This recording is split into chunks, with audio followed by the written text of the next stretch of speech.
9వ కీర్తన నుండి మనం దేవుని వాక్యాన్ని చదువుకున్నాం.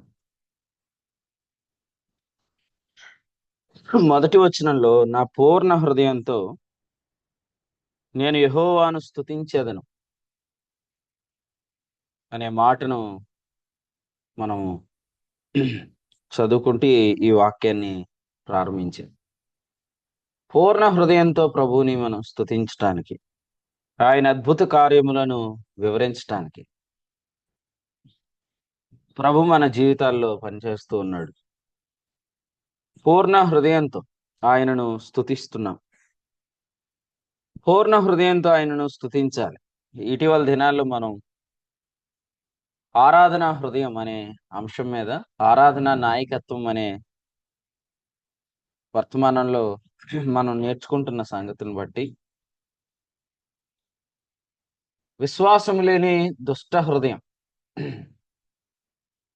విశ్వాసం లేని దుష్ట హృదయం అంటే కృతజ్ఞత లేని హృదయం మీలో ఎవని యందైనా ఒకవేళ ఉండునేమో చూచుకోండి అని మనం నిన్నటి దినాన్ని కూడా జ్ఞాపకం చేసుకున్నాం.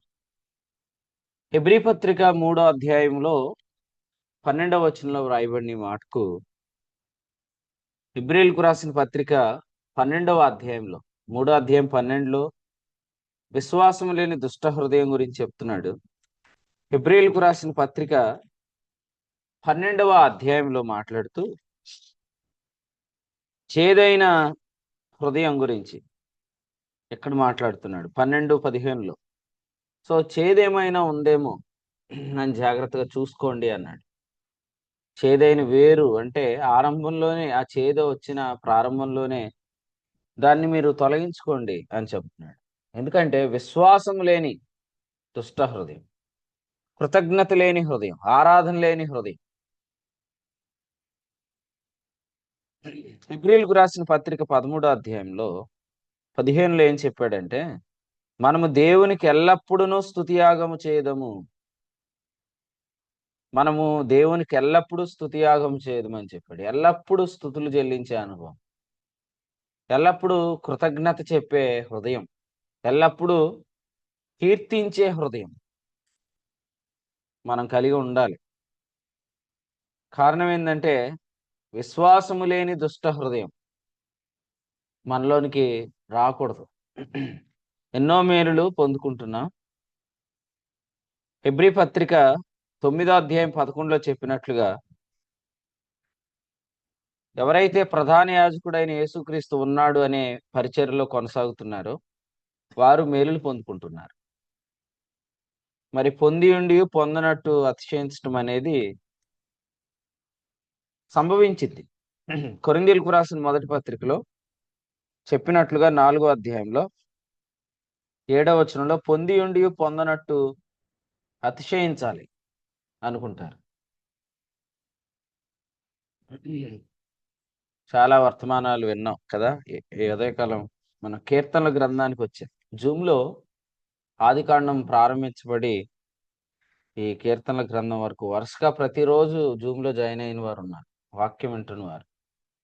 అలాగే లైవ్ సెషన్స్ ద్వారా దేవుని వాక్యాన్ని మనం నైట్ టైం వింటున్నాం.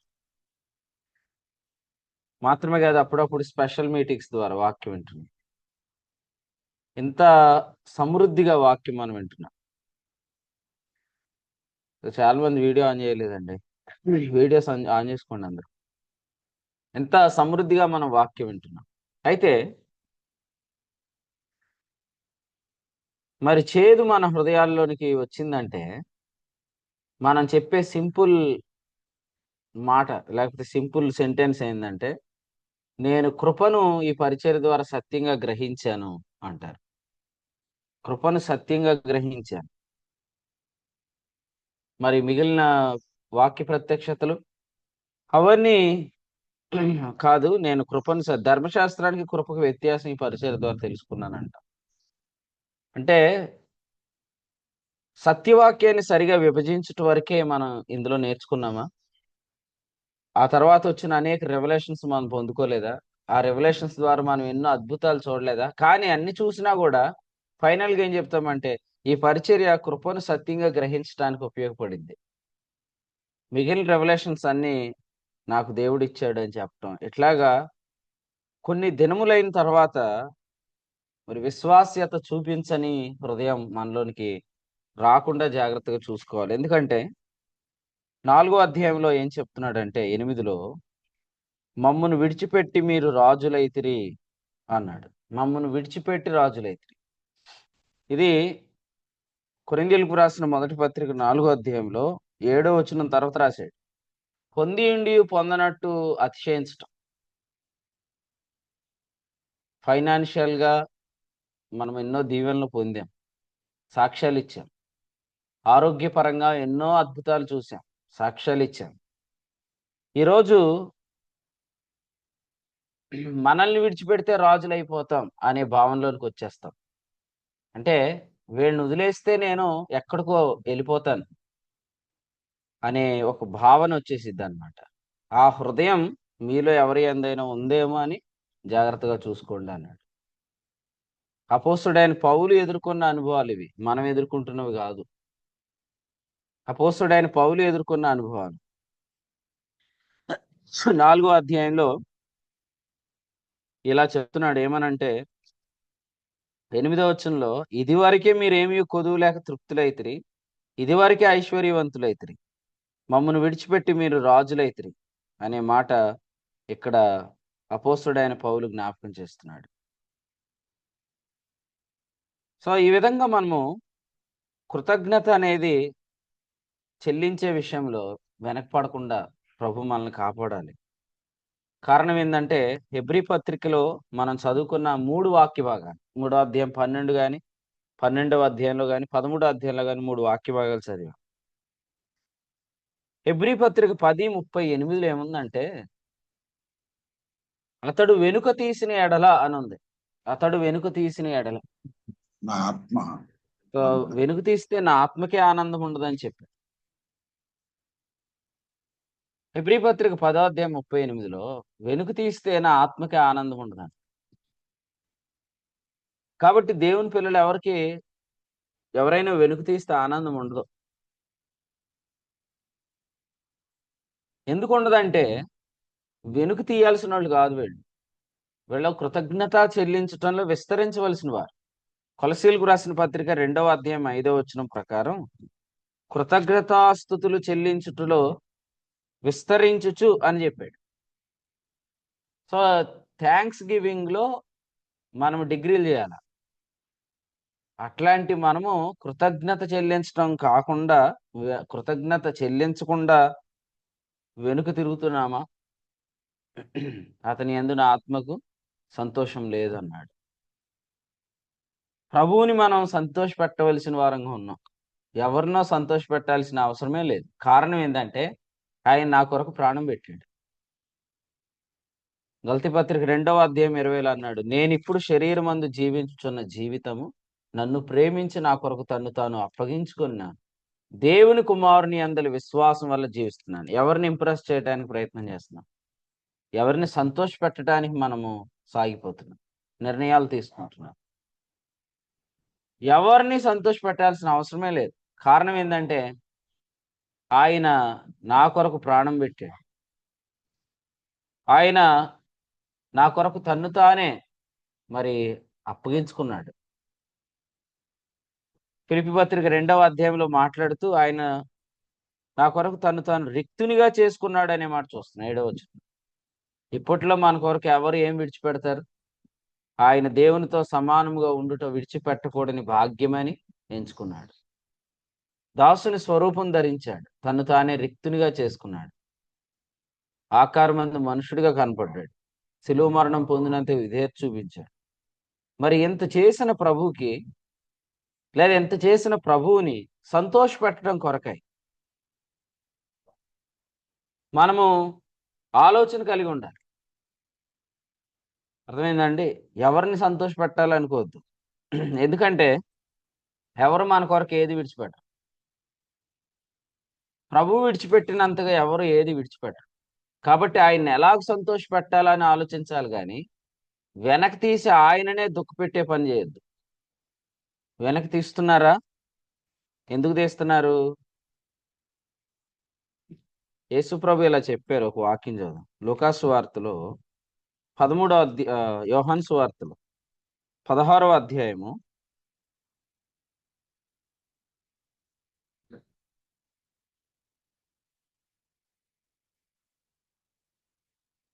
16వ అధ్యాయం 2వ వచనం చదవండి.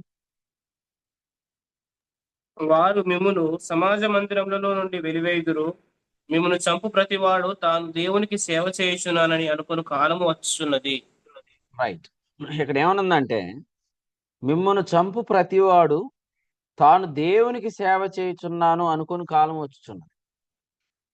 సో కాలం ఎలా ఉంటుందో ప్రభు చెప్పాడు. అంటే కొంతమంది ఎటువంటి అమాయకత్వంలోనికి భ్రమలోకి వెళ్ళిపోతారంటే, కొంతమందిని ఇంప్రెస్ చేయడానికి కొంతమందిని ఎంతవరకైనా హింసిస్తారు. మరి చూడండి ఇక్కడ ఏమన్నాడంటే, దేవునికి సేవ చేస్తున్నాను అనుకుంటున్నాడంట. ఎట్లా? ఈ అమాయ నిరపరాధులను చంపటం ద్వారా. నేను ఇందాక ఒక వాక్యం చెప్పబోయాను కదా, అది లూకాసు వార్తలో మీరు చదవచ్చు అన్నమాట. లూకాసు వార్తలో 13వ అధ్యాయం 1వ వచనంలో, పిలాతు గలిలయులైన కొందరి రక్తం వారి బలులతో కలిపి ఉండెను అనే మాట చూస్తున్నాం. అంటే మనుషుల్నే దేవునికి బలిగా ఇస్తున్నాను అనే భావన. తల్లిదండ్రులను చూసి పరిసయ్యులు అంటున్నారంట, నా వలన నీకు ఏది ప్రయోజనమో అది దైవార్పితం అంటున్నారు. సరే, ఈ 3 వచనాల కంటే కొంచెం దగ్గరగా 16:2 యోహాను సువార్తలు మనం గమనించినట్లయితే, మిమ్మును చంపువాడు దేవునికి సేవ చేస్తున్నాను అనుకునే కాలం వస్తుందని ప్రభు ముందే చెప్పాడు. అంటే ఎవరినో సంతోష పెట్టడం కొరకు ఎవరిని బాధ పెట్టినా పర్లేదు అనే హృదయం వచ్చేస్తుంది. కానీ ఓ ప్రక్క మనమేమనుకుంటామంటే, ఇంతగా హింసిస్తున్నారు కదా, ఇంతగా వేధిస్తున్నారు కదా, ఇంతగా బాధ పెడుతున్నారు కదా ప్రభువుని అనుకుంటాం. కానీ అవతల ఆ ఆలోచన ఎలా ఉంటదంటే, నేను ఎవరికో ఇది అర్పిస్తున్నాను బలి కింద అనిపిస్తుంది. ఇక్కడ అదే మనం చూస్తున్నాం. 16వ కీర్తన 2వ వచనంలో, 16వ అధ్యాయం యోహాను సువార్త 2వ వచనంలో, మిమ్మును చంపువాడు దేవుని సేవ చేస్తున్నాను అన్నవాడికి ఎలా ఉంటది? లేదా ఈ ఒక బలి జరిగించటం అనేది, ఒకడిని బలి చేయటం అనేది వాడికి ఆ హింస క్రింద ఉన్న ఎవరికో ఇస్తున్నాననే వాడి విషయంలో ఆనందిస్తున్నాడు. ఇక్కడ మీరు చూడండి, ఒకడు నలిగిపోతున్నాడు కానీ అది మరొక కోణంలో వాళ్ళు ఆలోచించే వారు ఉన్నారు. ఫిలిప్పీలకు రాసిన పత్రికలో పౌలు మాట్లాడుతూ, ఆసక్తి విషయంలో నేను సంఘాన్ని హింసించాను అన్నాడు కదా. మనమేమో ఒక కోణంలో చూస్తున్నాం, స్త్రీలను హింసిస్తున్నాడేంటి పౌలని. కానీ పౌలు ఇంకో కోణంలో ఏమనుకుంటున్నాడంటే, నా మతం కోసం వేరే మతంలో ఉన్న వాళ్ళని అవసరమైతే చంపటమే నేను నా దేవుని సంతోషపడ్డం అనుకుంటున్నాడు. అది ఎలా చేస్తున్నాను అన్నాడు ఫిలిప్పీ పత్రిక 3:6లో, ఆసక్తిగా చేస్తున్నాను అన్నాడు. అంటే ఒక వ్యక్తిని హింసించి ఇంకో వ్యక్తిని ఆనంద పెట్టడంలో, ఆనంద పెట్టే వ్యక్తి గురించి ఆలోచిస్తున్నారు కానీ ఇక్కడ నలిగిపోతున్న వ్యక్తి గురించి ఆలోచించట్లేదు. హెబ్రీ 10:38 ప్రకారం నువ్వు వెనుక తీస్తే ఎవరైతే దుఃఖపడుతున్నారో ఆయన గురించి ఆలోచించట్లేదు, కానీ వెనక తీయటం ద్వారా ఎవరిని ఇంప్రెస్ చేయాలో ఆయన గురించి ఎక్కువ ఆలోచిస్తున్నారు. ఎవరిని సంతోష పెట్టాలి, ఎవరిని ఇంప్రెస్ చేయాలో వాళ్ళ గురించి ఆలోచిస్తున్నారు. ఆ విషయంలో ఎంత ఆసక్తిగా ఉన్నారు అనేది చూడండి. ఎంత ఆసక్తిగా ఉన్నారంటే, ఇక యువతల ప్రక్కన అలిగిపోతున్న వాడు ఆయన చేస్తున్న రోదన అర్థం కావట్లా. ఇప్పుడు గల్తీలకు రాసిన పత్రికలో 5వ అధ్యాయంలో ఏమన్నాడు? మన కాన్ఫరెన్స్ టైటిల్ ఏంటి? 5వ అధ్యాయంలో, మీరు బాగుగా పరిగెత్తుచుంటిరి, 7వ వచనం, సత్యమునకు విధేయులు కాకుండా మిమ్మల్ని ఎవడు అడ్డగించనా అన్నాడు. ఇప్పుడు బాగా పరిగెత్తుతున్నారు అనేటప్పుడు, ఈ రేస్ చాలా బాగుంది అనగానే ఆగిపోయారు అనుకోండి, అడ్డగించారు అనుకోండి, ఎవరైనా అడ్డగిస్తే ఆగిపోయిన వాడు ఇప్పుడు ఎంత వేదన పుట్టేస్తున్నాడంటే, గల్తీలకు రాసిన పత్రిక 4వ అధ్యాయంలో ఏం చెప్తున్నాడంటే, ఇక్కడ 19వ వచనంలో, మరలా నాకు ప్రసవ వేదన కలుగుతుంది. చూడండి 2వ మాట ఏమన్నాడంటే, నాకు ఏమి తోచట్లేదు అన్నాడు. 20 ఎవరు మీటింగ్లు ఎగ్గొట్టేసేవాడా, సేవ పట్టించుకోనోడా, పరిచర్య సరిగ్గా చేయనోడా కాదు, ఎల్లప్పుడూ దేవుని పనిలో చాలా ఆసక్తిగా ఉండేవాడు అంటున్నాడు. నాకేం తోచట్లేదు, నాకేం అర్థం కావట్లేదు అంటున్నాడు. ఎందుకంటే అంతగా ఆయన డిస్టర్బ్ చేసేసారు. ఎట్లా డిస్టర్బ్ చేశారంటే, బాగుగా పరిగెత్తుతున్న గలతీయలో ఉన్న సంఘాలను అడ్డగించేశారు. వీళ్ళు పరుగు ఆపేశారు. ఆపేయటమే కాదు, వీళ్ళు వెనక్కి కూడా తిరిగిపోయారు. గలతీ పత్రిక 5వ అధ్యాయం 4వ వచనం మీరు చదివితే, హెబ్రీ 10:38 చదివితే ఈ 2 వచనాలు ఒకటే. విశ్వాసం వల్ల జీవించవలసిన వారు ఇప్పుడు ధర్మశాస్త్రం వల్ల నీతిని వెతుకుతున్నారు.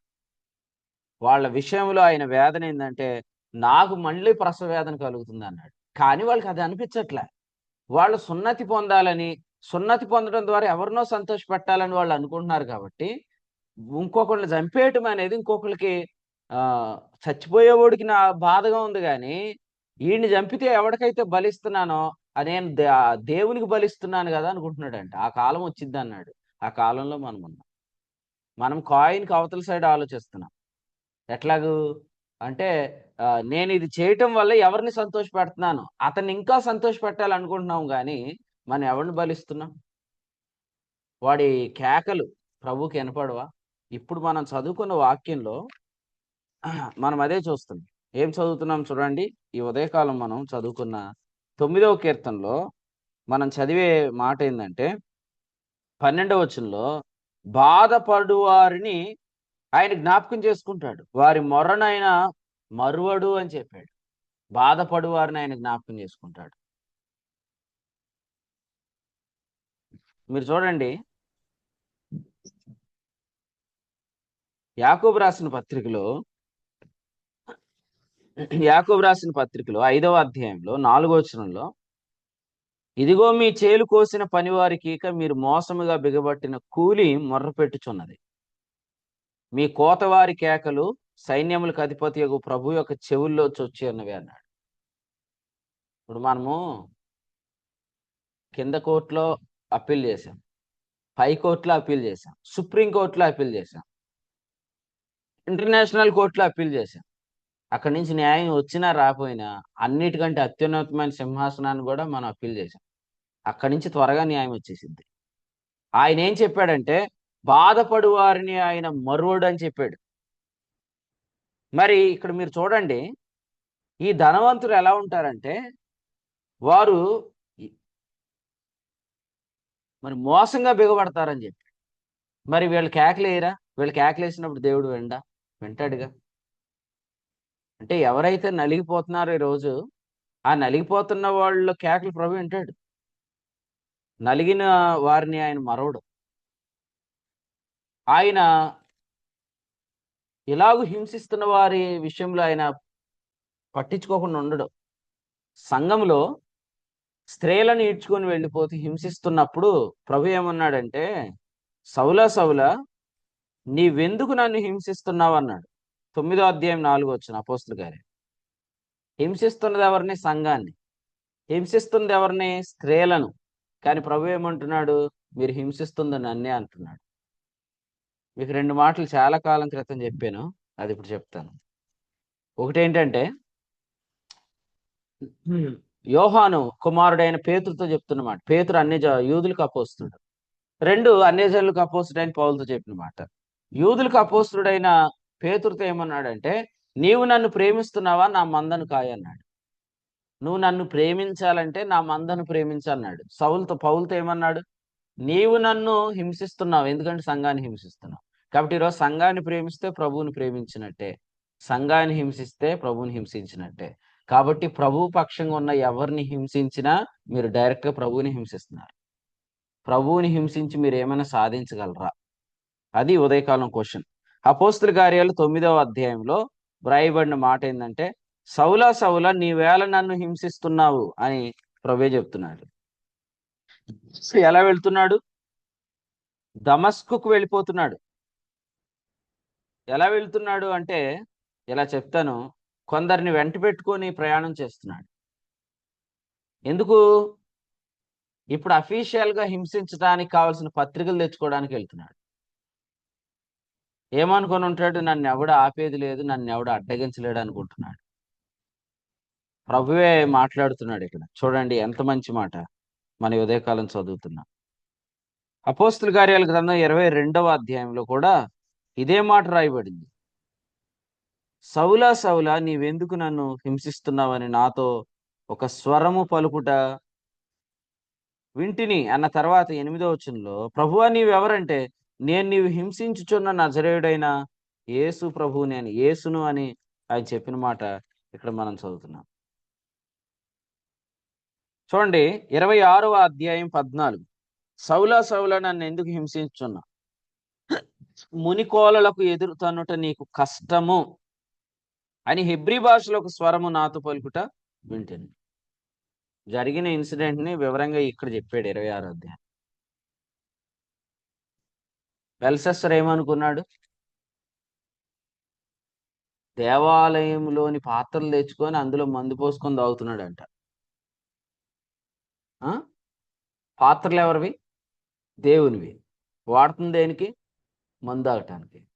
గొడ్డలు ఎవరిది? అరువు తెచ్చింది. మరి ఎలా వాడాలి? జాగ్రత్తగా వాడాలి. నీవు నీ సొత్తు కాదు, విలువ పెట్టుకొని పడ్డావు. ఇక్కడ మనం చూస్తున్నాము ఏమనంటే, మెనే మెనే టేకిల్ ఫార్సిన్ అని బెల్షస్సర్ కనిపించినట్లుగానే హెబ్రీ భాషలో సౌలుకి ఏమి కనబడిందంటే, మునికోలలకు ఎదురుతానట్టు నీకు కష్టం అన్నాడు. సాగలేవు ముందుకి. సంఖ్యాకాండం 14వ అధ్యాయంలో మూర్ఖించి వెళ్ళిపోతున్న వాళ్ళకి ప్రభు ఏమన్నాడు? ఆల్ ది బెస్ట్ అన్నాడు.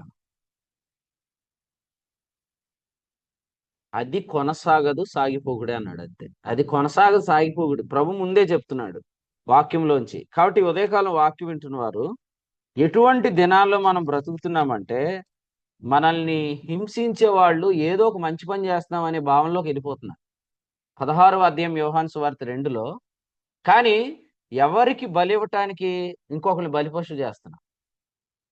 ఇప్పుడు దేవుడు మన కొరకు బలి ఇవ్వటానికి ఏం చేశాడు?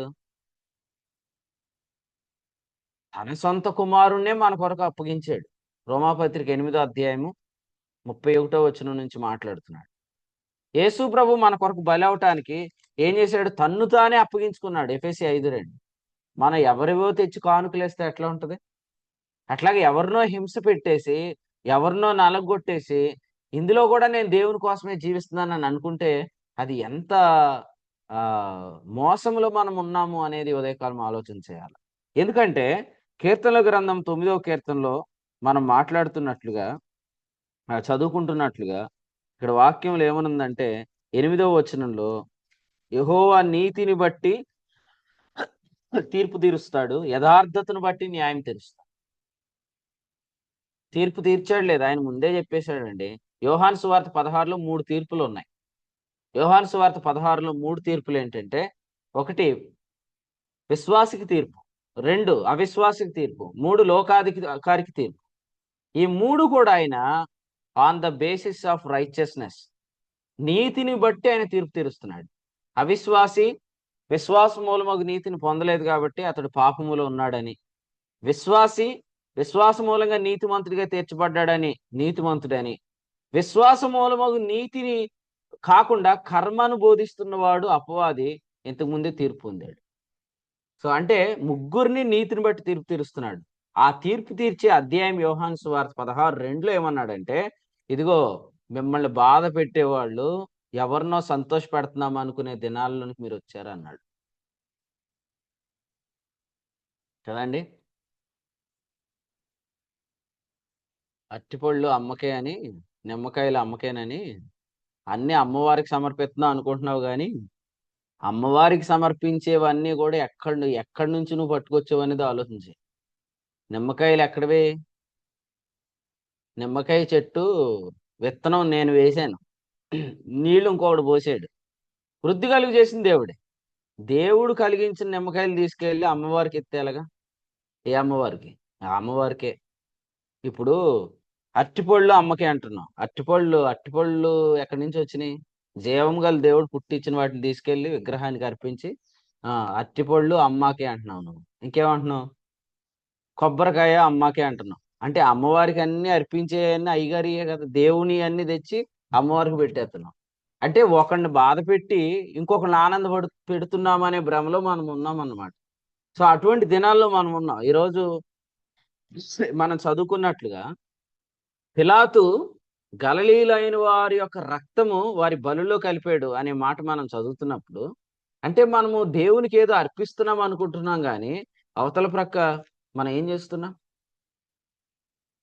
సో ఎవరు కూలి ఎగ్గొట్టి ఆ కూలి డబ్బులు తెచ్చి దేవునికి ఇస్తున్నామనే భ్రమలో ఉంటున్నాం కానీ, ఇప్పుడు చాలా మంది అక్రమంగా చెల్లించవలసిన వాటిని అలా చెల్లించకుండా వాటిని బైపాస్ చేసేసి వాటిని దేవునికి ఇచ్చేస్తున్నామని అనిపించుకుంటున్నారు కానీ, ఇవన్నీ దేవుడు చూడట్లేదా?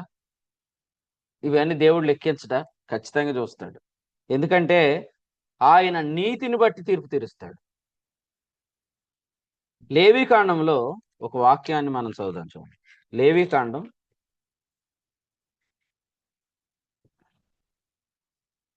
27వ అధ్యాయం. లేవీకాండం 27వ అధ్యాయం.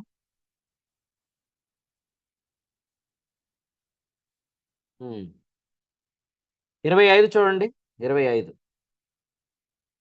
నీ నీ నీ వెలలన్నీ వెలలన్నీయు పరిశుద్ధ పరిశుద్ధ స్థలం యొక్క వెల చొప్పున నిర్ణయింపవలెను అన్నాడు కదా. నీ వెలలన్నీ పరిశుద్ధ స్థలం యొక్క వెల చొప్పున నిర్ణయించవలను. దీన్ని రెఫరెన్స్ అంటారు కదా. ఏమంటారు? రెఫరెన్స్ అంటే మనము ఆ, ఇప్పుడు టైం చెప్తాం కదా, టైం జోన్స్ లో రెఫరెన్సెస్ ఉంటాయి. సో ఏ రెఫరెన్స్ ని బట్టి మనం టైం చెప్తున్నాం కదా. అంటే రిఫరెన్స్. ఇప్పుడు చూడండి, వెల అనేది దేన్ని బట్టి చెప్పాలి? పరిశుద్ధ స్థలం యొక్క వెల చొప్పున చెప్పాలి.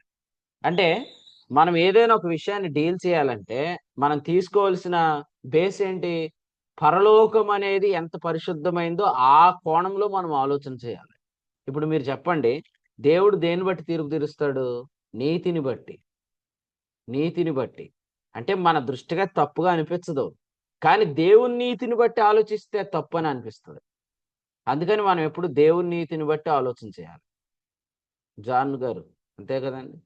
ఇప్పుడు కొన్ని తప్పులు మనం ఏం కాదనుకుంటాం, తప్పులు కాదనుకుంటాం. కానీ మనము నీతిని అనుసరించి జీవిస్తున్నాం అనుకోండి, విశ్వాసం వల్ల జీవిస్తున్నాం అనుకోండి, అప్పుడు ఆ మిస్టేక్ని మిస్టేక్ అని ఒప్పుకుంటాం. అంటే ప్రభు ఎప్పుడు పరిశుద్ధ స్థలమును బట్టి తీర్పు తీరుస్తాడు. ఎందుకంటే ఆయన పరిశుద్ధ స్థలంలో ఉన్నాడు.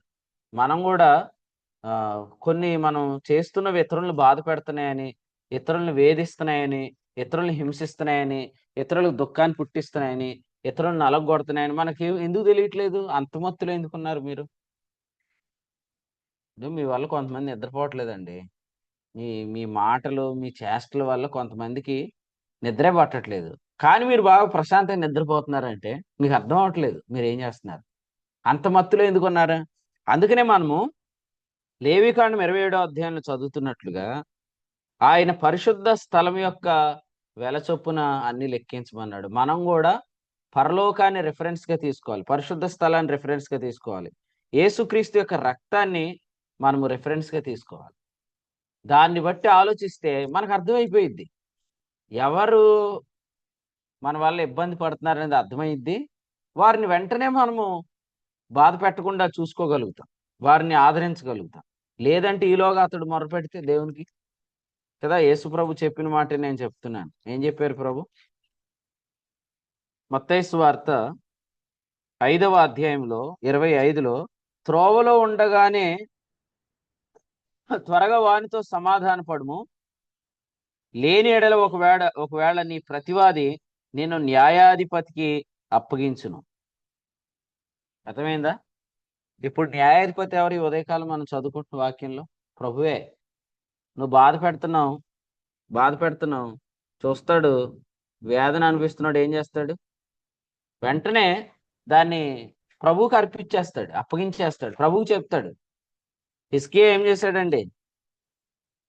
హిజ్కియా ఏం చేశాడు? తన సన్నిధిలో హిజ్కియా మొక్కొచ్చు. ఆయన సన్నిధిలో చదువుతూ ప్రార్థన చేశాడు కదా. మనం ధ్యానం చేసాం ఆల్రెడీ దాన్ని. యెషయా గ్రంథంలో మీరు చదవండి కావాలంటే ఉదయకాలం. హిజ్కియా ఎలా ప్రార్థన చేశాడు అనేది మనకి ఇక్కడ అర్థం. 37వ అధ్యాయం యెషయా గ్రంథం మొదటి వచనంలో నుంచి మనం చదివితే హిజ్కియా ఇక్కడ చేసిన ప్రార్థన మనకు కనిపిస్తుంది. సో ఆయన ఎలా ప్రార్థన చేశాడంటే, ఆయన సన్నిధిలో పద్నాలుగు. ఆ దూషణ మాటలు ఏవైతే ఉన్నావో సన్హరీబు, మరి ఆ రాజు తన సన్హరీబు అనే దూతను పంపించి పలికిన మాటలన్నిటినీ ప్రభు సన్నిధిలో వరుసగా చదివి ఏడుస్తూ ప్రార్థన చేశాడు. 14 వచ్చిన చదువు. హిజ్కియా దూతల చేతుల నుండి ఆ ఉత్తరం తీసుకొని చదివి యెహోవా మందిరంలోనికి పోయి యెహోవా సన్నిధిని దాన్ని విప్పి పరచి యెహోవా సన్నిధిని ఇట్లని ప్రార్థన చేసెను. సో చూడండి, ఇక్కడ మనం చూస్తున్నాము ఏమనుందంటే, ఇక్కడ 14 వచనంలో చదివి ప్రార్థన చేసినట్లుగా మనం చూస్తాం కదా. అట్లాగే ఈరోజు ఎవరైనా ఈ విషయాలన్నీ చదివి ప్రార్థన చేస్తారు, చెప్తారు, అన్ని చదువుతారు ఆయన సన్నిధిలో. ఇలా చేస్తున్నాడండి, ఇలా చేస్తున్నాడని మనుషులు చెప్తాం గాని మనుషులు కాదు, ప్రభువు చెప్పాలి. ప్రభు ఎందుకంటే ఈ ఉదయకాలం మనకు ఒక మాట ఇచ్చాడు కదా, ఇచ్చాడు లేదా? 9వ కీర్తనలో ఏమన్నాడు మనం చదివిన దగ్గర? 9వ వచనం చదవండి. నలిగిన వారికి ఆయన మహాదుర్గం అవుతాడు. నలిగిన వారికి ఆయన మహాదుర్గం అవుతాడు. ఈ ఉదయకాలం ఈ మాట మీరు అందరు నాతో చెప్పండి. నలిగిన వారికి ఆయన మహాదుర్గం. అంతేకాదు, నలగొట్టే వాళ్ళకి మాత్రం ఈ ఉదయకాలం కొంచెం ఆలోచన చేసుకోండి మీరు. ఎందుకంటే నలిగిన వారికి ఆయన మహాదుర్గం అవుతాడు. కానీ మీరు నలిగిపోతున్నా కూడా నలగొడుతున్నాం అనుకునే వాళ్ళు నలగొడుతున్నాం అనుకోరు. నేను ఏదో మంచి పని చేస్తున్నాను అనుకుంటారంట. ఆ కాలం వస్తుందని చెప్పాడు కదా మరి. అందుకని మీరేమనుకుంటారంటే ఎందుకు ఇలాగూ మనుషులు ప్రవర్తిస్తున్నారు అనుకుంటాం. కానీ ప్రభువుకు స్తోత్రం చెల్లిద్దాం. ఆపత్కాలములలో వారికి ఆయన మహాదుర్గం అవుతాడు. తర్వాత 18 చూడండి. బాధపరచబడువారి నిరీక్షణాస్పదము ఎన్నటికి నశించదు. అది గుర్తుపెట్టుకోండి. బాధపరచబడువారి నిరీక్షణాస్పదము ఎన్నటికి నశించదు. అర్థమైందా? బాధపడుతున్నారా? మీ నిరీక్షణాస్పదం ఎన్నటికీ నశించేది కాదు. రోమాపత్రిక 5:5 ఏమన్నాడు? ఈ నిరీక్షణ మనలను సిగ్గుపరచదు. గలతీ 5:5 ఏమన్నాడు? సఫలమైతుంది అని ఆత్మ ద్వారా ఎదురు చూస్తున్నా, ఖచ్చితంగా అవుతుంది. అంతే, 100కు 100% ఈ పరిచర్య 100% సక్సెస్ అయింది. 120% రెస్టోరేషన్ ఖచ్చితంగా దొరికింది. 100 ఫలము తప్పదు, 120% పునరుద్ధరణ తప్పదు. కానీ విడిచిపెట్టి వెళ్ళిన వాడు మాత్రం ఖచ్చితంగా అవివేకంగా మిగులుతాడు. ఎందుకు మిగులుతాడంటే, ఎందుకు విడిచిపెడతారంటే అది ఒక కృతజ్ఞత లేని హృదయంలో నుండి వచ్చే తీర్మానం అన్నమాట. సో ఈ ఉదయం మీ హృదయం కాపాడుకోండి. 9వ కీర్తన 1వ వచనంలో చెప్పినట్లుగా నా పూర్ణ హృదయంతో నేను యెహోవాను స్తుతించేది. కృతజ్ఞతలు రాయండి, ఎప్పుడు రాస్తా ఉండండి, పంపిస్తా ఉండండి. బ్రదర్, ప్రభు మమ్మల్ని ఎలాగో స్వస్థపరిచాడు, లేకపోతే ఈ ఉదయకాలం ప్రభు ఈ వాక్యం ద్వారా మాట్లాడాడు అని మీరు కూడా పాటలు పాడుతూ ఉండండి. కీర్తనలు పాడుతూ ఉండాలి. కీర్తనలు, వాక్యం వింటున్నారు, దేవుని స్తోత్రం, కానీ పాటలు పాడాలి. నోరు తెరిచి పాడాలి. వాక్యం టయానికి జాయిన్ అవుతున్నారు చాలా మంది, వాక్యం టయానికి వస్తున్నారు కొంతమంది. వద్దు, పాటలు పాడాలి. ఎందుకు మనం పాటలు పాడాలంటే వాక్యాలు ప్రసంగాలు చెప్పినోళ్లే తిరుగుబాటు చేస్తారు. వాక్యాలు ప్రసంగాలు చెప్పినోళ్లే తిరుగుబాటు చేస్తారు. ఎందుకు చేస్తారు? వాళ్ళ హృదయాల్లో కృతజ్ఞత అనేది ఉండదు. అందుకనే పాడాలి, నోరు తెరిచి బిగ్గరగా ప్రభువుని స్తుతిస్తూ ఉండాలి. ఇక్కడ చెప్పింది అదే. ఏమనంటే 9వ కీర్తన 2వ వచనంలో నీ నామమును కీర్తించేదను అనే మాట మనం చూస్తున్నాం. 13వ చూడండి. నేను నీ కీర్తి అంతటిని ప్రసిద్ధి చేయుచు సియోను కుమార్తె గుమ్మములలో నీ రక్షణను బట్టి హర్షించినట్లు అనే మాట మనం చూస్తాం.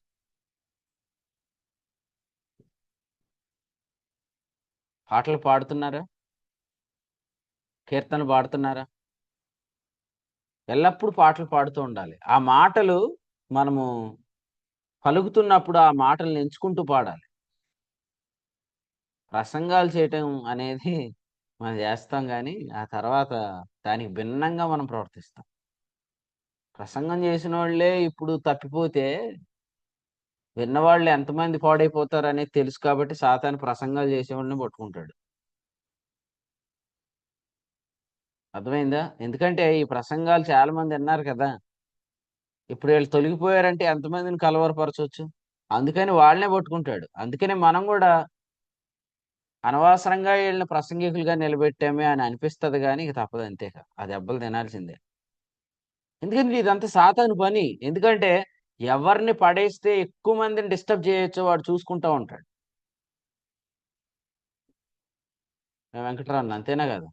ఫస్ట్ వెంకటరామన్ నడిపించేవాడు ఈ జూమ్ కూడిక. ఆయన అడగండి, మేము ప్రారంభంలో ఈ జూమ్ కూడికి స్టార్ట్ చేసినప్పుడు 2018 నుంచి జరుగుతుంది వరుసగా ఈ పరిచర్య. సుమారు 20 నుంచి అనుకున్నా కూడా మార్నింగ్ కాన్ఫరెన్స్ 10 మందితో ప్రారంభించాం. ఇప్పుడు కొందరు విడిచిపెట్టినా సంఖ్య తగ్గేది లేదు. ప్రభు బలపరుస్తూనే ఉన్నాడు. ప్రసంగాలు ప్రత్యక్షలు తగ్గేది లేదు. ప్రభు బలపరుస్తారు. ఫస్ట్ లో లైవ్ వాచింగ్ ఎంతమంది ఉండేవారంటే 25 మంది ఉండేవారు. ఇప్పుడు live watching daily above 40 members daily walking కొరకు లైవ్ కొరకు వెయిట్ చేస్తున్నారు. సో మ్యాగజైన్స్ కొరకు చాలా మంది అడిగి పుస్తకాలు పంపించండి అని అడుగుతున్నారు. సో కాబట్టి నిరాశ పడొద్దు. ఎందుకంటే పరిచర్య చేసేటప్పుడు దుష్టుడు ఎక్కువ ప్రసంగాలు చెప్పిన వాళ్ళే వాడుకుంటాడు. ఎందుకంటే వీళ్ళని కదిలిస్తే చాలా మందిని కలవరపరచవచ్చు. అందుకనే దండగారిలో మొన్న జాన్ వాక్యం చెప్పాడు కదా, నీ మీద కూడా అటాక్ ఉంటుంది ఇప్పటి నుంచి. ఎందుకంటే వాక్యం చెప్పిన వాళ్ళనే పట్టుకుంటాడు. అలాగని నేను చెప్పను అని అనొద్దు. మీరు వాక్యాలు చెప్పేవాళ్ళు ఏం చేయాలంటే మీరు పాటలు కూడా పాడుతూ ఉండండి. కీర్తించే హృదయాలు కలిగి ఉండండి. ఎందుకంటే మా కొంతమంది స్టేజ్ మీద ఇప్పుడు లాజరస్ అన్న లాంటి ఉన్నాడు. అన్న నువ్వు నాకంటే వాక్యం బాగా చెప్తావు అని 2 మార్లు ప్రభువే చెప్పాడంటే నువ్వు బాగా చెప్తావు కదా అన్నా. వద్దన్న, ఎందుకన్నా బాబు, ఈ వాక్యం చెప్పేవాళ్ళు అందరూ ఇలా వెనక్కి తిరుగుతూ ఉంటే రేపొద్దు నేను నీకు దొంగ దెబ్బ కొట్టేస్తానేమో అని భయం వేస్తుంది. నేను చెప్పనా, నువ్వు అనొద్దు, చెప్పు. కానీ పాటలు కూడా పాడుతుంది, కీర్తనలు పాడుతూ ఉండండి, కీర్తిస్తూ ఉండండి, జరిగిన కార్యాలు స్మరిస్తూ ఉండండి, ఆయన అద్భుత కార్యాలు ప్రచురిస్తూ ఉండండి. ఎందుకంటే ఇలా చేయకపోతే రేపొద్దుట మనము కృతజ్ఞత లేని హృదయం కలిగి ఉండేదానికి అవకాశం ఉంది. అయితే దాన్ని మీలో చూసుకోండి అని చెప్పాడు. జాగ్రత్తగా చూసుకోండి. ఎందుకు జాగ్రత్తగా చూసుకోండి? అది చేదైన వేరుగా వచ్చినప్పుడే చూసుకోండి అన్నాడు. యాసావు జ్యేష్ఠత్వాన్ని ఎంతగా అమ్మేశాడు? కూరకి చుక్కుడుకాయ కూరకి. ఒక పూటే. నాన్నగారి లెక్క ఆడికి ఒక పూటలో తేల్చేశాడు. అంటే నాన్న అంటే ఎంత విలువైనడు, కానీ ఒక పూట కూటి కొరకు నాన్నని అమ్మేసిన దౌర్భాగ్యపు పరిస్థితి మనం చూస్తున్నాం. పేతురు 2వ పత్రిక 2వ అధ్యాయం 1వ వచనంలో ఏమో తెలుసా? తమ్మును కొనిన ప్రభువును కూడా విసర్జించేవారు అని చెప్పాడు. యోధాపత్రిక 1:4 ఏమన్నాడు తెలుసా? అద్వితీయ నాథుడైన యేసుక్రీస్తును విసర్జిస్తారన్నాడు. కాబట్టి ఆ నేనేం చెప్తున్నానంటే ఎవరిని అమ్మకానికి పెట్టారు చూడండి. ఆ ఎవరిని అమ్ముతున్నారు? ఎవరి కోసం ఎవరిని త్యాగం చేసేస్తున్నారు చూడండి. ఆలోచన చేస్తున్నారా? విమోచించిన వాడినే 38 నాణేలకు అమ్మేయటానికి, యోసేపుని అమ్మేయటానికి, మరి మిమ్మల్ని కూడా ఏ ఫ్లిప్కార్ట్లోనే ఆల్రెడీ ఫోటో తీసి పెట్టుంటారు. ఆల్రెడీ అమ్మేస్తున్నాను. ఎందుకు? ఒక పూట కూటి కొరకు అమ్మేస్తున్నారు అంతే. మనకు తెలిస్తే మనం తట్టుకోలేం. ఎందుకంటే నన్ను అమ్మకానికి పెట్టాడా ఆయన, తట్టుకోలేం అంతే. ఎందుకంటే దేనికోసం ఎవరినైనా వదులుకోవటానికి ఇష్టపడేవాళ్ళు మనల్ని అమ్మకానికి పెడతారు. కానీ వాళ్ళు మనం నమ్ముతాం కదా. వాళ్ళు నమ్మి మనం ఏమనుకుంటాం? వాళ్ళని బలపరచాలి, పైకి లేపాలి అనుకుంటాం, కానీ వాళ్ళు మనల్ని అమ్మకానికి పెడతారు. ఇటువంటి పరిస్థితుల్లో ఉండే వాళ్ళకి నేను ఒక మంచి మాట చెప్తున్నాను. 15వ వచనంలో ఉంది, తాము త్రవ్వెను గుంటలో జనములు మునిగిపోయి తాము ఒడ్డిన వలలో వారి కాలు చిక్కుబడి ఉన్నది అంతే. నీకు అర్థమైందా?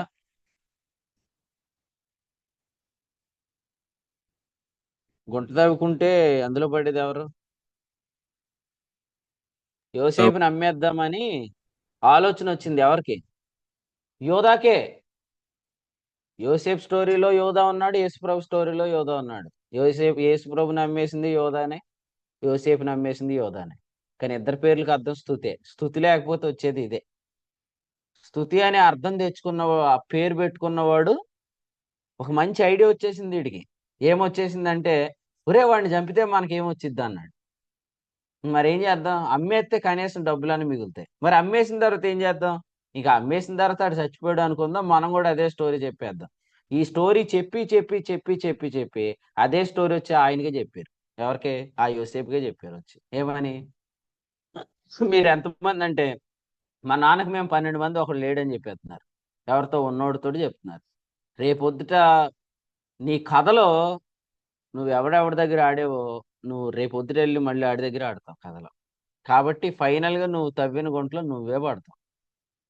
అంత లోతు త్రవ్వి యోసేపుని ఆ గుంటలో పడేశారు కానీ, అన్నలందరూ ఆ గుంటలో పడ్డారు. యోసేపు మాత్రం సింహాసనాసీనుడయ్యాడు. కాబట్టి ప్రజలు చేసే ఈ పరిస్థితులకి మీరు వాస్తవంగా భయపడాల్సిన అవసరం ఏం లేదు. ఎందుకంటే సాతాను ఎలాగూ ప్రజలను మోసపరుస్తాడు ఈ దినాల్లో అంటే, కేవలం స్తుతులు చెల్లించకపోవటం ద్వారా. స్తుతులు చెల్లించాలి.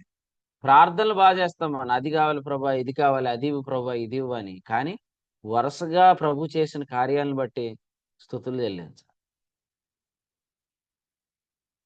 వచ్చాడన్నా మన ప్రియ సహోదరుడు కాలేబు. సరేండి. ఆ? వందనాలండి. మా కాలేబు అన్న అంటాడు, ప్రార్థన చేసేవాళ్ళు ఈ రోజు ప్రార్థన ఒకటి చేస్తలేదు, 3 రోజులు స్తోత్రాలు కూడా చెప్పేస్తున్నారు అంటున్నాడు. అంటే ఆయనకి ఆనందమో ఆవేదనో మరి తర్వాత సంగతి కానీ, అంటే ఈ రోజు వాక్యానికి ప్రార్థన చేయొచ్చు కదా. నిన్న చెప్పిన వాక్యానికి స్తోత్రం చెప్తున్నారు, మొన్న చెప్పిన స్తోత్రం చెప్తున్నారు. ఇలా స్తోత్రాలు చెప్తా ఉంటే ఎంతసేపు ప్రార్థన చేస్తున్నారండి అంటున్నాడు. కృతజ్ఞతలు చెల్లించడంలో విస్తరించండి అన్నాడు. అది అందుకనే ఆ అప్పుడు సత్యానోగ్ గారు ఏమన్నారంటే, అయితే ఇక నుంచి ప్రార్థనలన్నీ మీకే ఇచ్చేస్తామన్నాడు. నాకు ఇవ్వకండి, నాకు ఎక్కువ ప్రార్థన చేస్తాను రాదన్నాడు. 2 నిమిషాల్లో తేల్చేస్తానన్నాడు. లేదులే, అరగంట ప్రార్థన చేస్తున్నాడు. లింక్ ప్రేయర్లో ప్రతిరోజు అరగంట ప్రార్థన చేస్తున్నాడు ప్రతి శనివారం. అయితే గ్రూప్లో పెడితే తప్ప రాడు. మౌనిక చెల్లి గ్రూప్లో, అన్న రాంబాబు అన్న మీరు వచ్చి జాయిన్ అవ్వాలన్నప్పుడు చెల్లికి ఫోన్ చేసి చెప్పాడంట, చెల్లి అందరి దగ్గర నా పరుగు పోతుంది, నువ్వు గ్రూప్లో పెట్టుకో, నాకు పర్సనల్గా ఫోన్ చేయన్నాడు. అలా ఒక అరగంట చేస్తున్నాడు ప్రార్థన. కానీ ఇదేంట్రా బాబు, నేను మా సోమవారం చెప్పిన వాక్యానికి స్తోత్రాలు, రాత్రి చెప్పిన వాక్యానికి స్తోత్రాలు, మంగళవారం ఉదయానికి వాక్యానికి స్తోత్రాలు, ఇన్ని స్తోత్రాలు చెప్తున్నారు, ప్రార్థన చేయమనంటే కృతజ్ఞతతో నిండిపోయింది హృదయం. సో ప్రభు ఇచ్చే తలంపులను బట్టి మనం ఎప్పుడు కృతజ్ఞతలు చెప్పాలి, ఇప్పుడు ప్రార్థన చేయటం కాదు. ఎందుకంటే ఫిలిప్పీ పత్రికలో 4వ అధ్యాయం 4వ వచనంలో ఏం చెప్పాడు? ప్రభునందు మీరు ఎల్లప్పుడూ ఆనందంగా ఉండాలి అంటే 6వ వచనంలో ప్రార్థన విజ్ఞాపనముల చేత కృతజ్ఞతాపూర్వకంగా విజ్ఞాపనం చెప్పండి అన్నాడు. ప్రార్థన ఎట్లా చేయాలా? కృతజ్ఞతాపూర్వకంగా చేయాలి. ఏం చెప్పారు వాక్యం అంటేనే మర్చిపోయారంటే మీరు ఇంకేం కృతజ్ఞతగా ఉంటారు? కూడికి నడిపించేవాళ్ళు కనీసం నేను చెప్పిన వాక్యం చదువుకొని రారు, ధ్యానం చేసి రారు. ఎప్పుడు పొందుకుంటానే జలగలాగా ఇమ్ము ఇమ్ము అని అంటారంట. అట్లాగా సామెతల గ్రంథంలో ఉన్నట్టు, ఇక మాకు ఇంకొక రెవల్యూషన్ చెప్పు, ఇంకొక నూతన తలంపు చెప్పు, రాసేసుకుంటాం, ఇది ఇంకో చోట చెప్పేస్తాం అన్నట్టు కాకుండా పొందుకున్న వాటిని బట్టి స్తుతులు చెల్లిస్తూ ఉండాలి. ఈ రోజు వచ్చిన ప్రత్యక్షతను బట్టి ప్రభువుకు స్తోత్రం చెప్పండి. సో అది స్తోత్రాలు చెప్పండి. అన్న ఆనందన్న మీరు ప్రార్థన చేయండి అని అంటే, ప్రార్థన కంటే ఎక్కువ స్తోత్రాలు చెల్లించాలి. అది అడుగుతాం. ఓకే, ఈ రోజు ఇప్పుడు నిన్నటి దాకా ఇచ్చినోడు ఈ రోజు ఎవడా? నిన్న ఎలుగుబంటిని సింహాన్ని చంపాను, ఈ రోజు గొల్లియాతుని లేపనా? ఖచ్చితంగా లేపుతాను. గొల్లియాతు కొరకు ఎక్కువ ప్రార్థన చేసేదానికంటే ఎలుగుబంటిని సింహాన్ని చంపడానికి ఆయన చేసిన సహాయాన్ని బట్టి స్తోత్రం ఎక్కువ చెప్పాలా, కృతజ్ఞత ఎక్కువ చెప్పాలా, ప్రార్థన తక్కువ చేయాలి. ఎందుకంటే ఆయన చేసిన కార్యాలను మనం మర్చిపోతే రేపొద్దుట ఆయన చేస్తూనే ఉంటాడు, ఆయనకే గొయ్యిదవుతాం మనం. దిక్కు లేదండి ఆడికి. 3 సంవత్సరాలు వాడు పరిచర్యలో యేసు ప్రభుతో వెళ్ళి కూడి తిన్నాడు వాడు. 3 సంవత్సరాలు ఆడు కూడి ఎలా పెట్టారండి యోధా అనేవాడికి? వాడికి దిక్కుందా అసలు? యేసు ప్రభుతో వెళ్ళారు కాబట్టి వాడిని కూర్చోబెట్టి, వాడికి ప్లేట్ పెట్టి, వాడికి మంచి బిర్యానీ పెట్టి, మంచి భోజనం పెడితే 3 సంవత్సరాలు వాడు బలిసి 3.5 సంవత్సరాల తర్వాత యేసు ప్రభుని నమ్మాడు. అటువంటి ద్రోహులు ఉన్నారు ఇప్పుడు. కొంతమంది ద్వారా ఒక స్టేజ్లు పొందుకొని ఒక లెవెల్ పొందుకొని ఫైనల్ గా వాళ్ళనే ఫ్లిప్కార్ట్లో అమెజాన్లో సేల్కి పెట్టేస్తుంది. ఎంత ద్రోహం! కానీ దీన్ని మనం ఎదుర్కోవాలి. ఎందుకు ఎదుర్కోవాలంటే మన ప్రియ ప్రభువే ఎదుర్కొన్నాడు. ప్రకటన గ్రంథంలో రాస్తూ ఇద్దరు సాక్షుల గురించి ఏం చెప్పాడంటే 11వ అధ్యాయంలో 8వ వచనంలో అచ్చట వారి ప్రభువు కూడా సిలువేయబడ్డాడు. ఆ మాట అండర్లైన్ చేసుకోండి. అచ్చట వారి ప్రభువు కూడా సిలువేయబడ్డాడు. అర్థమైందా? అచ్చట వారి ప్రభువు కూడా సిలువేయబడ్డాడు. ఒక సహోదరుడిని సేవకుడిగా ప్రతిష్ఠించి ప్రతి చోట పరిచయం చేసేసి నేను స్టేజ్ల మీద పెద్ద పెద్ద కాన్ఫరెన్స్లో వాక్యం చెప్తాకు వాడితే వాడు నన్ను అమ్మకానికి పెట్టాడు. వాడు నన్ను అమ్మకానికి పెడితే వాడికి సహకరించారు చాలా మంది. ఇటువంటి ఎదుర్కోవాలి. ఎందుకంటే ఇక్కడ చెప్పాడు కదా, ఈ ఇద్దరు సాక్షులు ఎక్కడ చచ్చిపోలేదు. ఎక్కడైతే ప్రభు చనిపోయాడో అక్కడే, అంటే ఎక్కడైతే మన ప్రభు మీద ద్రోహం జరిగిందో అక్కడే మన మీద కూడా ద్రోహం జరుగుతుంది. సో ఇవన్నీ ఎదుర్కోవడానికి మనం సిద్ధంగా ఉండాలి. కానీ ఆశ్చర్యపోవద్దు. నేను రాశానన్నానుగా పాట, మీకు చెప్తాను. ఆ పాట పౌలునే ఆశ్చర్యపరిచారు, బర్నబానే మోసం చేశారు. పౌలు ఆశ్చర్యపోయాడంటే పౌలు మామూలుడా? కొన్ని సంఘాలు కట్టిన పౌలు అంటున్నాడు, ఇది నాకు ఆశ్చర్యంగా ఉంది అన్నాడు. సీనియర్ మోస్ట్ బిలీవర్ అపోస్తుడైన పౌలును సంఘాలకు పరిచయం చేసిన బర్నబాస్ కూడా వారి వేషధారణ చేత మోసపోయాడు. అంటే అంత అద్భుతంగా ఉంటాయి మరి ప్లాన్లు, మామూలుగా ఉండవాడు. ఆడు కుయుక్తులు ఎలా ఉంటాయి అనుకున్నారండి? చాలా బాగుంటాయి. కానీ కొరింథీయులకు రాసిన మొదటి పత్రిక 3వ అధ్యాయం 20లో జ్ఞానులను వారి కుయుక్తులు ఆయన పట్టుకుంటాడు. అది దొరికిపోతావు సోదరుడా. నువ్వు తవ్విన గుంటలో నువ్వే పడతావు. నీవు వడ్డిన వలలో నువ్వే చిక్కుకుపోతావు అనే మాట ఈ ఉదయకాలం తెలుసుకోండి. నిన్న మనం చదువుకున్న కీర్తనలో ఏముంది? 7వ కీర్తన 15వ వచనం, వాడు గుంట త్రవ్వి దాన్ని లోతు చేసి ఉన్నాడు, తాను త్రవ్విన గుంటలో తానే పడిపోయిను. వాడు తలంచిన చేటు వాని నెత్తి మీదకే వచ్చును, వాడు యోచించిన బలాత్కారం వాని నడినెత్తి మీదకే వచ్చును, పడును. అర్థమైందా? అర్థం కాలేదు? అర్థమైతే ప్రభుకు స్తోత్రం చెప్పండి. అర్థం కాకపోయినా స్తోత్రం చెప్పండి. అర్థం కాదేమో ఇందులో. ఇక్కడ ఏమనుందంటే తలంచిన చేటు వాని నెత్తి మీదకే వస్తుంది అని చెప్పాడు.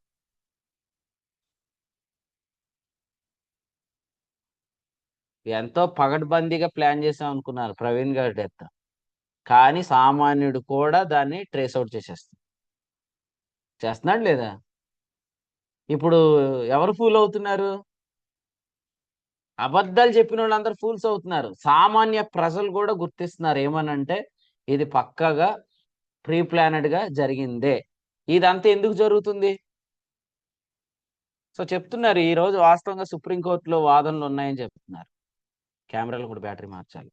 సో చాలా మంది ఏం చెప్తున్నారంటే ఇది ప్రీ ప్లానెడ్గా జరిగింది. ఎందుకంటే ఈరోజు వాస్తవంగా ఏం చేయాలంటే సుప్రీంకోర్టులో వాదన, మత మార్పిడి చట్టం మీద ఈరోజు వాదన ఉందన్నమాట. ఆయన వేసిన దాని మీదే.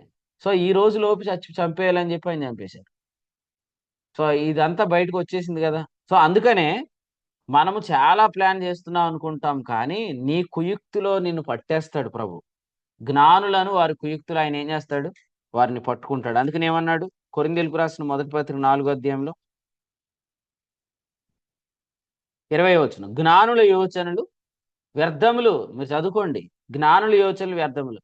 ఇప్పుడు ఈ ఉదయం మీరే చెప్పండి, జ్ఞానులకు యోచన ఎక్కడి నుంచి, ఈ జ్ఞానం ఎక్కడి నుంచి వచ్చింది? ఇది పై నుండి దిగి వచ్చినది కాదు, ఇది ప్రకృతి సంబంధమైనది, ఇది దెయ్యపు జ్ఞానం అని యాకోబు పత్రిక 3వ అధ్యాయంలో 14లో చెప్పాడు. ఏమనంటే ఈ జ్ఞానాన్ని బట్టి నువ్వు అతిశయించొద్దు అన్నాడు.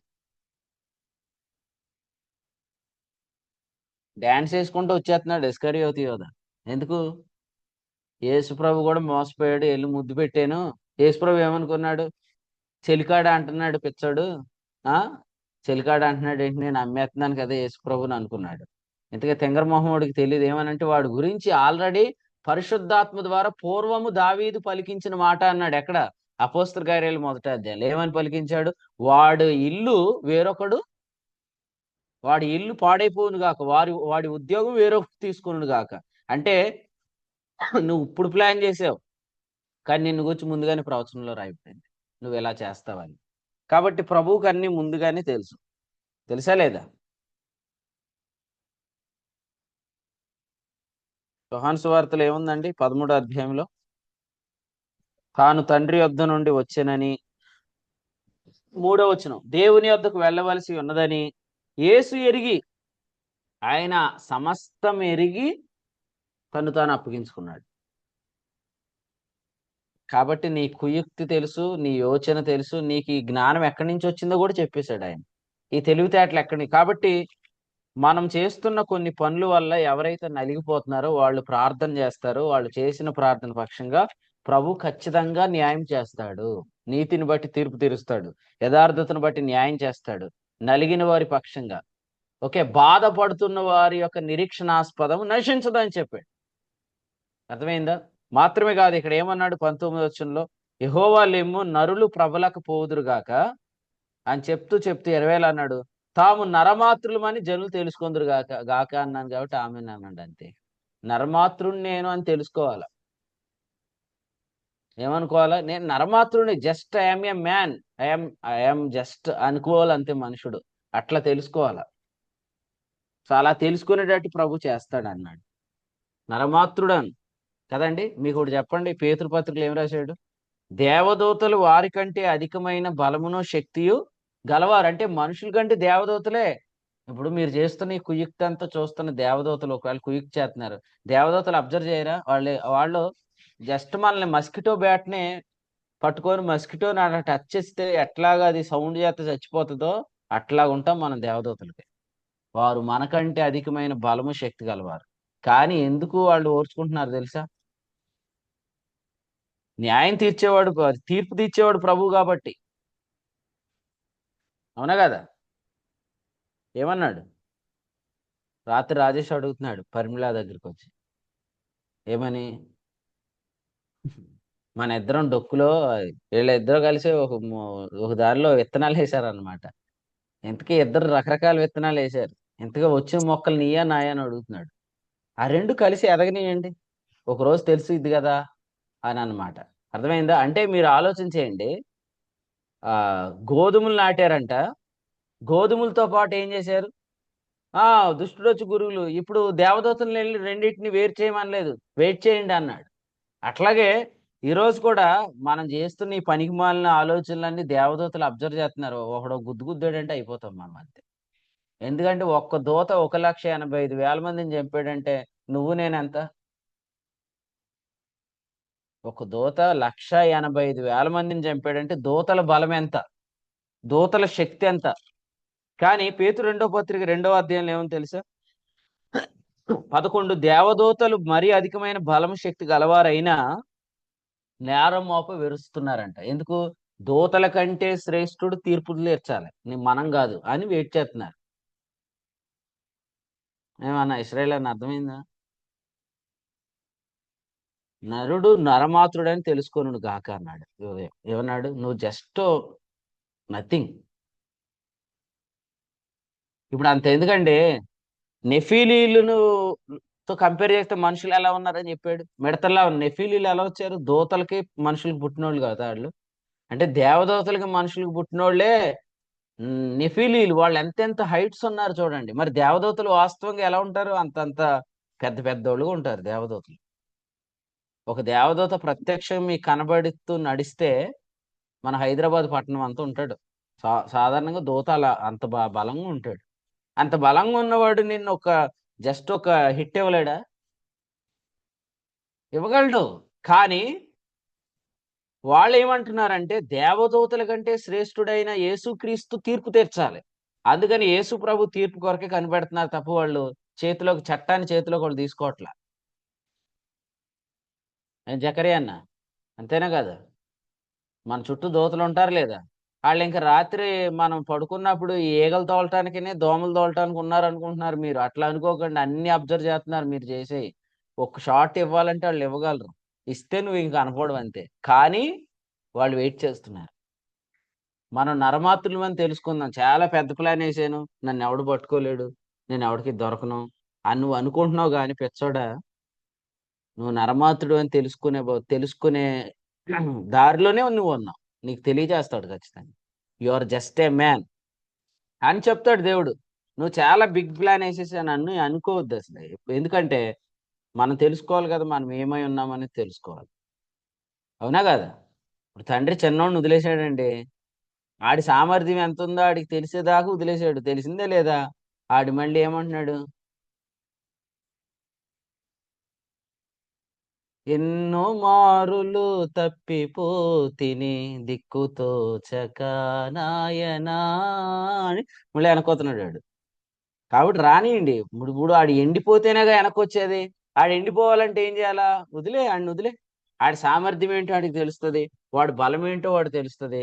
వాడు ఏం చేయగలడో వాడికి తెలుస్తుంది. ఏం చేశాడు? ఒకడైతే తిరిగి వచ్చాడు గాని, మరి యోహాను సువార్త, మత్తయి సువార్త, మార్కు, లోకాలో లేదు ఈ సందర్భం. కేవలం యేసుప్రభు చెప్పింది లోకాలో ఉంది. కానీ ఇస్కరియోతు యోధా గురించి ఎక్కడెక్కడ ఉంది? 4 సువార్తలు ఉంది. ఆడు వచ్చాడా? ఆడింక రాలేదు. ఆడింక యేసు ప్రభువుని అమ్మేశానన్న బాధతో ఆడు పోయి ఊరేసుకొని చచ్చిపోయాడు. అందుకనే అన్నాడు, కొందరు మారనన్న మారతారు, కొందరు ఇంక రారు, ఇక అయిపోయినట్టే. వాడు వచ్చాడా బ్రతుకుతాడు, రాలేదా వాడికి చచ్చిపోతాడు. అంతగా ఎండిపోతాం. ఎందుకంటే మనం నరమాత్రులమని తెలుసుకోడు. ఇప్పుడు మీకే చెప్తాను. ఇప్పుడు మీరు అందరు ఇందులో కలిసి ఉన్నారు. దేవునికి స్తోత్రం. వాక్యం నేర్చుకుంటున్నారు. మిమ్మల్ని ఎవరో ఒకరు పిలిచి వాడుకుంటున్నారు. రేపొద్దుట ఇంత పెద్ద సోర్స్ను వదిలిపెట్టేసి ఎదిరించి బయటికి వెళ్ళిపోతారు. మిమ్మల్ని ఎవరు పిలిచి వాడుకుంటారు వాక్యం చెప్పడానికి? పైగా మీరు ఇప్పుడు చేసిన ద్రోహం ఇప్పుడు మీకు మీకు తెలియదు, రేపొద్దుట తెలీదా? ప్రజలకు తెలీదా? వాళ్ళకి ఎలా తెలుస్తుంది? ఓహో, బర్నబా అన్నను అప్పుడు మోసం చేశాడంటే ఏదో అనుకున్నాం, ఇప్పుడు మనల్ని కూడా మోసం చేశాడని తెలీదా? అప్పుడు తెలిసిన రోజు ఏం చేస్తారు? ఇంకా ఉద్యోగం ఇచ్చినోడు కూడా ఉద్యోగం వెనక్కి తీసుకుంటాడు, ఇంకెవడు. అందుకనే అన్నాడు, వాని ఉద్యోగం వేరొకటి తీసుకుని కాక. కాబట్టి ఎక్కడ ద్రోహం చేయొద్దు. ఎందుకు చేయొద్దు అంటే, నువ్వు ఎవరికైతే ద్రోహం చేసావో వారు దేవునికి మొర్ర పెడుతున్నారు. వారి నిరీక్షణాస్పదం ఎన్నటికీ నశించదు. సో ఈ ఉదయం 9వ కీర్తన నుంచి మనం నేర్చుకున్న ఈ మాటలను బట్టి ప్రభువుకి స్తోత్రం చెల్లిద్దాం. ఆఖరిగా 4వ వచనం చదువుతాం. చూడండి, 4:9. కాబట్టి నా శత్రువులు వెనుకకు మల్లుదురు, నీ సన్నిధిని వారు జోగిపడి నశింతురు. చూడండి, ఇక్కడ రాశాడు చూడండి, శత్రువులు నశించిరి. 6వ వచనం, శత్రువులు నశించిరి, వారు ఎన్నడూ ఉండకుండా నిర్మూలమైరి. నీవు పెళ్లగించిన పట్టణములు స్మరణకు రాకుండా బొత్తిగా నశించిన. అవునా కదా? సొదొమ గొమొర్రా లేక ఉంటాయా స్మరణలో? చెప్పండి. ఆయన న్యాయంగా తీర్పు తీర్చాడే అనుకోండి, అంతే ఇక ఈ స్మరణకే రావు. అవి పెద్ద పెద్ద పట్టణాలా, చిన్న పట్టణాలా? Twin cities. ట్విన్ సిటీస్ పెద్ద పట్టణాలే అవి. అవి పెద్ద పట్టణాలు కాబట్టి అయ్యగారికి నచ్చింది అందులోకి వెళ్ళిపోయాడు లోతన్న. లోతన్న అందులోకి వెళ్ళాడు, కానీ ఆ పట్టణాలు ఇక మరవకుండా అసలు ఈ స్మరణకు రాకుండా చేశాడు ప్రభు. మీరు చెప్పండి, నేను ఒక చిన్న క్వశ్చన్ అడుగుతాను. మీలో ఎంతమందికి ఈ మధ్యకాలంలో మనల్ని విడిచిపెట్టి వెళ్ళిన కొంతమంది గుర్తున్నారు? చెప్పండి. ఎవరైనా నన్ను అడిగారా? కనీసం ఎవరు నన్ను అడుగుతున్నారా? ఎవరిని అడగట్లే, మర్చిపోయారు అంతే. ఇప్పుడు కొన్ని పేర్లు చెప్తే కూడా మీకు తెలియదు. పృథ్వీ అన్న ఫస్ట్ నుంచి ఉన్నాడు. అడగండి, బ్రదర్ పృథ్వీ గారు నల్లజర్ల, ఆయన ఎప్పటి నుంచి ఉన్నాడు ఈ పరిచయలో? నేను 20 నుంచి ఉంటున్నానండి. 20 నుంచి 20 నుంచి ఉన్నాడు. 20 డిసెంబర్ 16వ తేదీన ప్రశాంత్, పృథ్వీ అన్న, మన మంగళగిరి ప్రదీప్ అన్న, అలాగే కొంతమంది వచ్చి సాక్ష్యాలు చెప్పారు ఇక్కడ. అంటే అదే ఫస్ట్ కృతజ్ఞత కూడిక, డిసెంబర్ 16, 2020. సో అప్పటి నుండి ఇప్పుడు దాకా ఎన్ని మార్పులు జరిగినా, ఎవరు ఈ పరిచర్లో నిలబడి పరిచర్య ఎలా విస్తరించిందో చూశారు.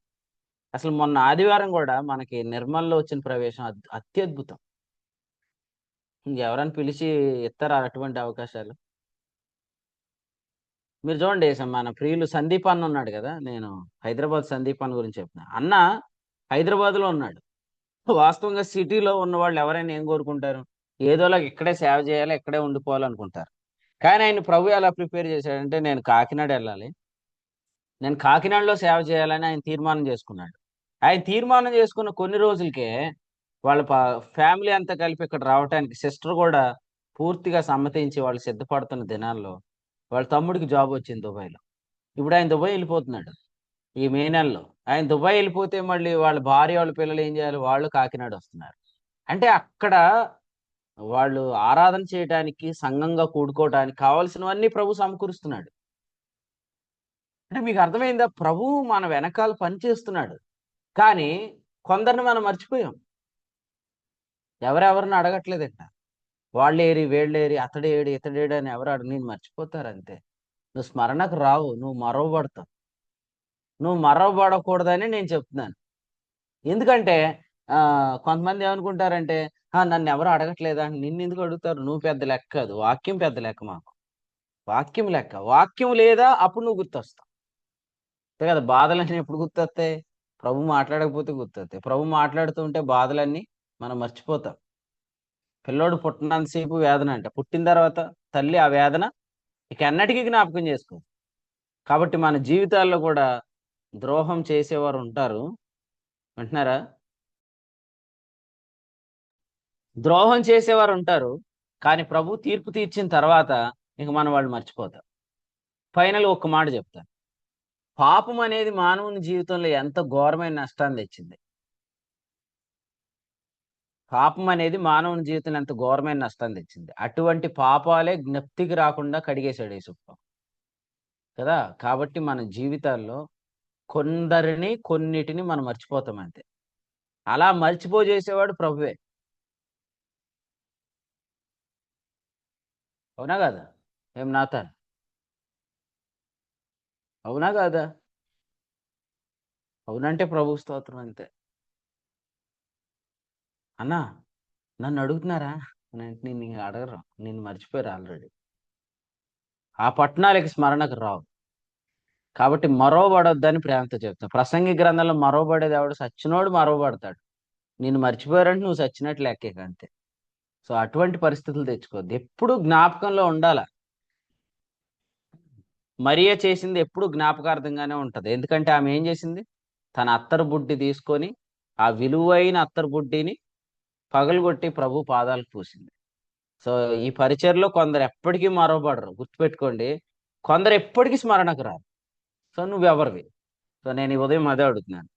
ఇంత ఉచితంగా ఇన్ని వర్తమానాలు, ఉపదేశాలు, ఇంత విలువైన సందేశాలు ఇంత ఉచితంగా ప్రభు దగ్గర నుంచి పొందుకోవడం నీవు స్మరణలో ఎల్లప్పుడూ ఉండేవాడువా, ఇక ఎప్పటికీ స్మరణకు రానివాడువా?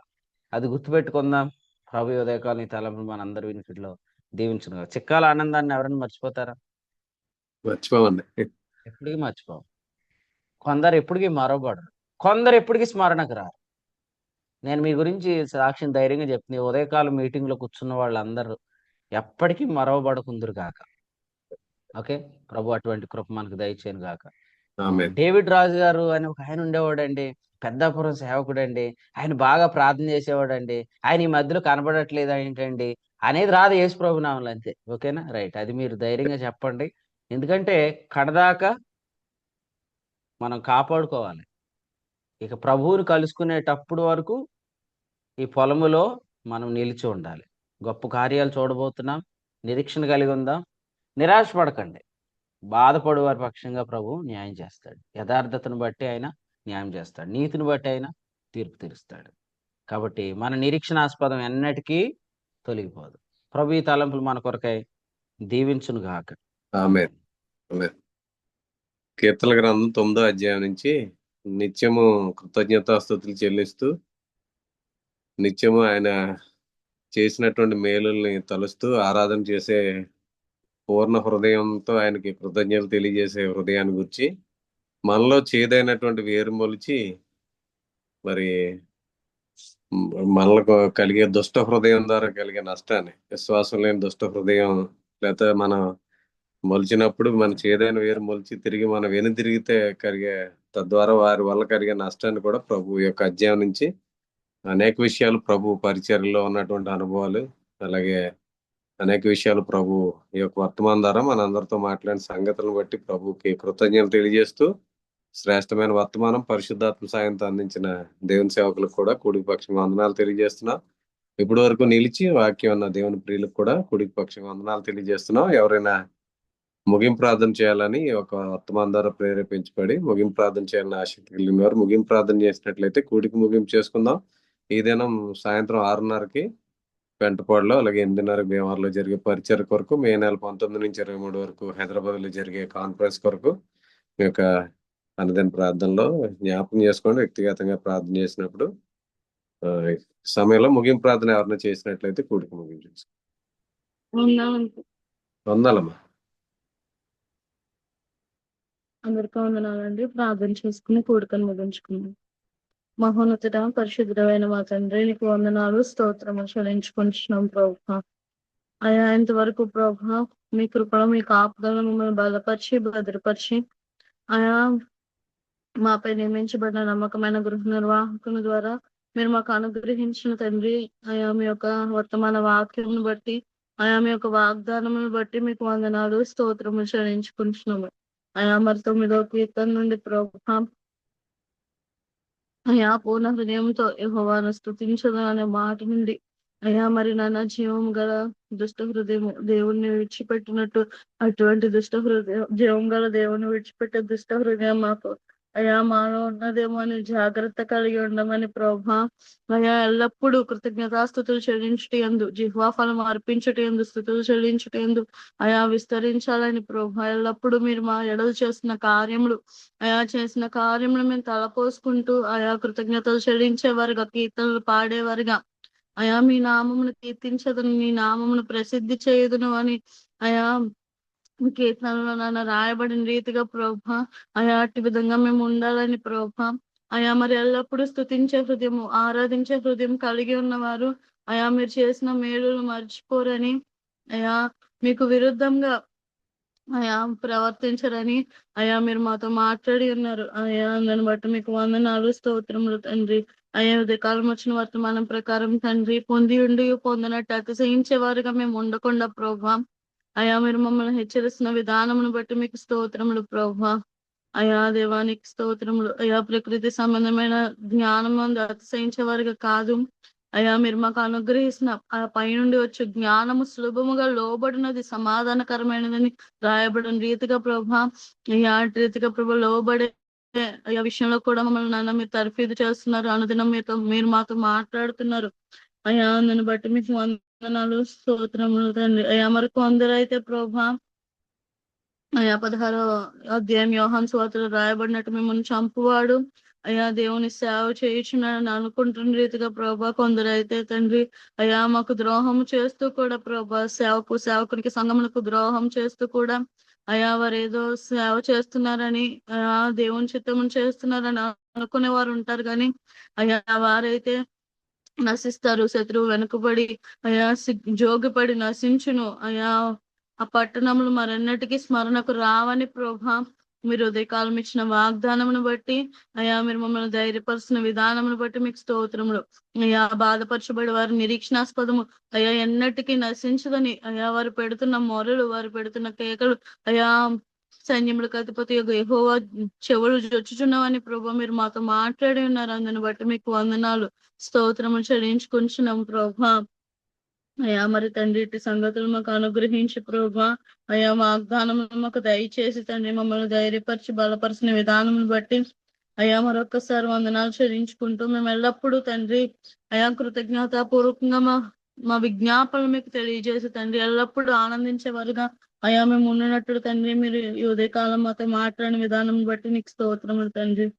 అయా మేము ఎల్లప్పుడూ కృతజ్ఞతలు చెల్లించేవారిగా అయా మేము పొందిన మేలును మరొక కృతజ్ఞతలు చెల్లించేవారుగా మేము ఉన్నప్పుడు తండ్రి అయా ఆ విధంగా మేము ప్రార్థించేవారుగా మేము ఉన్నప్పుడు తండ్రి అయా మేము ఎన్నటికీ మరోబడమని ప్రభా, నిత్యము జ్ఞాపకంలో ఉంటామని ప్రభా మీరు మాతో మాట్లాడి ఉన్నారు. అందుని బట్టి మీకు వందనాలు స్తోత్రము చెల్లించుకుంటూ ప్రభా ఇటు సంగతులు బయలుపరిచి అయా మీరు మమ్మల్ని ఆనందింపచేసి అయా మరికొంత దూరం వెళ్ళినట్లు అగుపడి వారిగా మమ్మల్ని నడిపిస్తున్నందుకు మీకు వందనాలు స్తోత్రములు చెల్లించుకుంటూ అయా ఈ సంగతులను అనుసరించి నడిచే కృపను ఆయా కృతజ్ఞతాస్తుతులు చెల్లించుట యందు విస్తరించే కృపను ఇంకనూ మా ఎడలు మీరు విస్తరింపజేయమని మా రక్షకుడును ప్రియప్రభైన యేసుక్రీస్తు వారి నామములో స్తోత్రములు చెల్లించి కూడికను ముగిస్తున్నాము తండ్రి. ఆమేన్. అందరికీ వందనాలు. ముగింపు ప్రార్థన చేసిన దేవుని సేవకురాలు శ్రావణి గారికి కూడికలోని ప్రియులందరికీ వందనాలండి. ఒకరికొకరు వందనాలు తెలియజేసుకుని కూడికి ముగింపు చేసుకుందాం. అందరికీ వందనాలు. అందరికీ వందనాలు. అందరికీ వందనాలండి. అందరికీ వందనాలు. అందరికీ వందనాలండి. అందరికీ వందనాలండి. అందరికీ వందనాలండి. అందరికీ వందనాలండి. అందరికీ వందనాలు. అందరికీ వందనాలండి. అందరికీ వందనాలండి. అందరికీ వందనాలండి.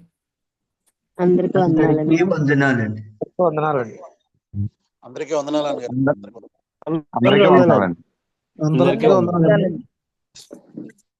చాలా మాట